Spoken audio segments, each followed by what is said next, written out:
Vamos a ir a otro tema. La Comisión Mixta logró un acuerdo para el presupuesto 2023. Algunas partidas que generaron discrepancias fueron las de la Secretaría General de Gobierno, la de Educación, pero en general va avanzando ya este proyecto. Queremos conversar sobre el tema. Estamos en contacto con el diputado de Renovación Nacional, Andrés Longton. ¿Cómo está, diputado? Muy buenas tardes ya, Sebastián. Muy bien, en medio de la discusión del presupuesto y esperando que esto termine hoy día de buena forma. Bueno, ¿qué es lo que queda, diputado, para poder resolver ya y despachar este proyecto? Queda la votación en la Cámara y en el Senado. Ayer se llegó a un acuerdo para resolver las distintas discrepancias. Primero, lo que tiene que ver con la Secretaría General de Gobierno respecto a las asignaciones. Nosotros creíamos que eran muy altas en relación a lo que estaban establecidas en principio, entendiendo que creemos que por lo menos desde un sector de la oposición, no se han utilizado de manera eficiente los recursos por parte de la CGGOV a la hora de informar. Lo vimos en el primer semestre a propósito del proceso constituyente, lo hemos visto a través de la utilización de distintas redes donde precisamente no se ha utilizado de la mejor manera la información y se ha politizado mucho aquello. Por lo tanto, creíamos que era un exceso el presupuesto en ese sentido y se llegó a un acuerdo precisamente con el oficialismo. Y vemos también con muy buenos ojos, Sebastián, de que se ha incrementado los recursos para las expulsiones administrativas y judiciales en el caso de la inmigración irregular.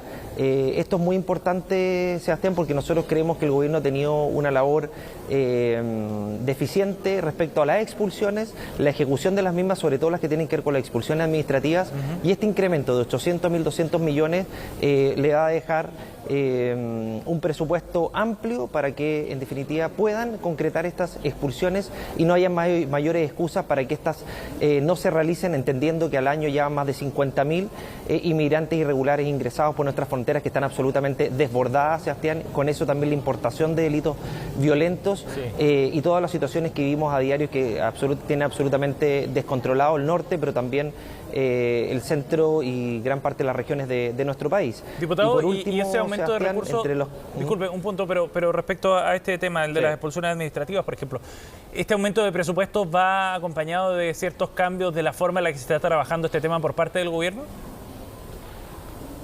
No, esto solamente tiene que ver con la asignación de recursos, Sebastián, porque entendiendo la cantidad y el flujo que hemos tenido de inmigrantes irregulares por las fronteras, principalmente por pasos no habilitados, creemos que tiene que haber un incremento adicional porque las expulsiones tienen que ser mayores. Tenemos más de 127.000 inmigrantes irregulares, podemos llegar a un año histórico en esta cifra, Sebastián, y esto requiere un incremento adicional de recursos para que estas expulsiones puedan en definitiva ejecutarse, lo que creemos que hasta ahora no se ha hecho, principalmente por un sesgo por parte del director de Migraciones respecto a la ejecución de expulsiones y no a la regularización de inmigrantes irregulares que ingresan por plazo clandestino. Uno entiende que si la ley tiene que las personas que habitan en nuestro país cumplen la ley, uno entiende también que quien ingresa por las fronteras de manera irregular y no la cumple tiene que ser debidamente expulsado.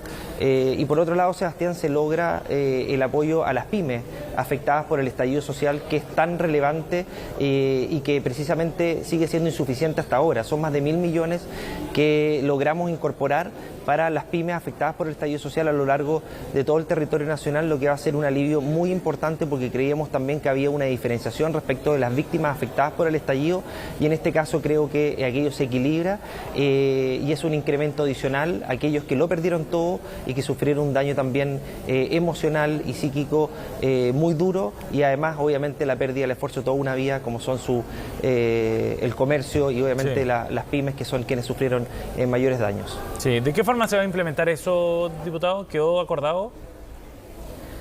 Sí, a través de programas de Cercotec. El detalle, obviamente que va a ser objeto de reglamento, pero tiene que haber un proceso de postulación y eso claramente queda entregado al Ejecutivo. El detalle no está trabajado aún, pero esperamos que sea sin cortapisas, sin mayores requisitos y con mucha flexibilidad, que es lo que Sebastián, obviamente en programas pasados creemos que ha habido muchas trabas y en definitiva a quienes son acreedores y que son pueden acceder a estos recursos terminan no accediendo por aquello. Le recalcamos eso, que el Ejecutivo por favor pusiera más que reglas, facilidades para poder acceder a estos recursos y que la mayor parte de las personas que fueron afectadas por el estallido social puedan tener la capacidad de poder postular a ellos. Diputado, una de las partidas que había sido rechazada en la Cámara Baja, que se repone después en el Senado, tiene que ver con interior, ¿no? Y eso apuntaba fundamentalmente a temas de seguridad y orden público. ¿De qué forma se zanjó ese tema luego en la comisión mixta tras la reposición ahí en el Senado? Sí, bueno, la verdad es que se podría haber hecho más, estimamos nosotros, Sebastián, respecto sobre todo al fortalecimiento de las instituciones que están preocupadas de la persecución penal y la investigación, en este caso Carabineros, Policía de Investigaciones, la ANI y también el Ministerio Público. En ese sentido nosotros seguimos creyendo que es insuficiente aquello. Obviamente que el rechazar la partida de seguridad traía consigo y que el presupuesto en seguridad podía quedar en menos de lo que está ahora. Por lo tanto, ese era un riesgo que no estábamos dispuestos a asumir finalmente, Sebastián, y lo aprobamos.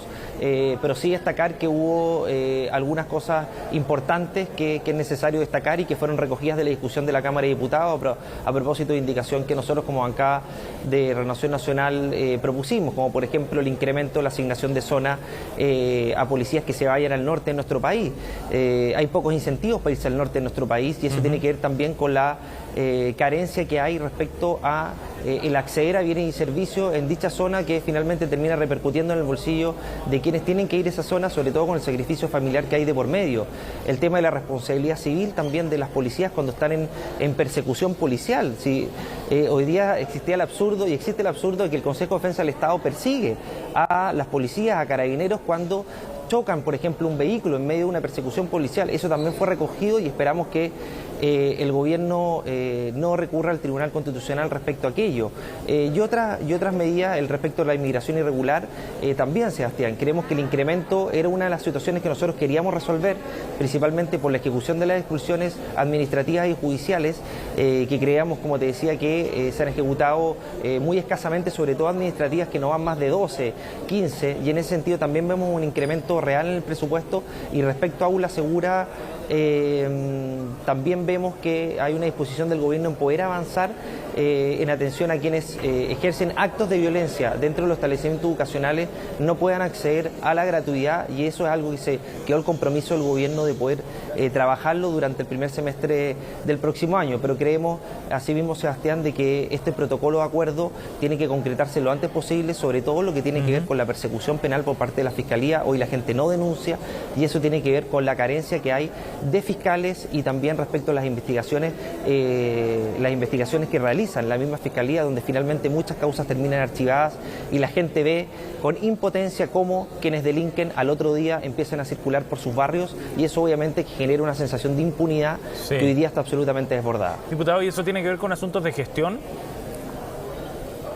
Eso tiene que ver con una modificación que se estableció en el protocolo de acuerdo para el próximo año para modificar la planta de la Fiscalía. Nosotros le dijimos al ministro de Hacienda que no era necesario, que podía haber incrementado mayores recursos y haber contratado personal a honorarios. O por Código del Trabajo para poder asesorar y ayudar en el trabajo de las fiscalías. Pero bueno, se llegó a este protocolo que esperamos se concrete el próximo año con una reforma al Ministerio Público que le permita dar mayores capacidades de las que tiene hoy día, donde lamentablemente, Sebastián, hoy día nos encontramos con fiscales que tienen más de 1.700 causas anuales, y eso es imposible de poder... te genera una dificultad real para poder perseguir de buena manera a los delincuentes y poder llegar a condenas que en definitiva priven de libertad a quienes cometen estos delitos. Entonces, ni hablar de imputados no conocidos. Hoy día tenemos una cantidad de imputados no conocidos que claramente genera una dificultad mayor para el Ministerio Público para poder perseguir a quienes cometen delitos tan terribles como el sicariato. Bien, diputado Andrés Longton, muchas gracias por conversar con nosotros esta mañana sobre este tema, muy amable. Muchas gracias a ti, Sebastián.